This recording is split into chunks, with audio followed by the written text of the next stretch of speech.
Mwasuze mutya abali ku channel yaffe eyitibwa Kyaiti mugende mu maaso n'ogyegattako. Njagala tutunuulire buyitibwa obutiiti, njagadde mbalaga obutiiti obwo. Akatiiti ako nsobola okukakkolera bulungi nnyo ate era ne nkuteeramu n'eddagala oba kye bayita okubuwanga.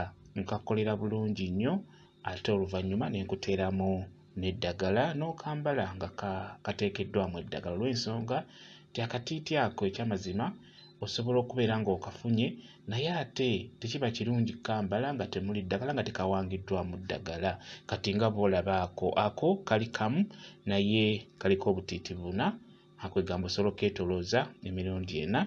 Kalungi nnyo olw'ensonga nti kaba kawangiddwamu eddagala bulungi nnyo erikuyambako okubeera ng'onyweza omuntu w'oyo gw'oba naye. Ate ekintu ekirala obutiiti buno nabagamba osobola okukola akatiiti nga ka mu kisenge mwokka oba nga tekafuluma nnyumba nga kalabibwako mwami wo yekka nga kakwatibwako mwami wo nga tekalina kukwatibwako muntu mulala.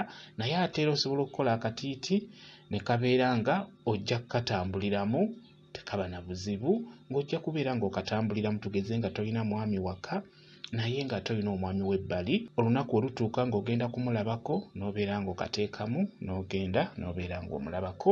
Obwo nabwo bukolebwa bulungi nnyo, mbeera nsobola obukkolera kati nga bw'olabaako kaako kawangiddwamu eddagala. Njagadde mbeere nga nkabalaga gw'omukyala osobola okuŋŋamba naawe nsobola okukolerayo akatiiti ng'ako n'obeera ng'okambala naddala obwo obuwangiddwamu eddagala eriyamba ku nsonga y'omukwano.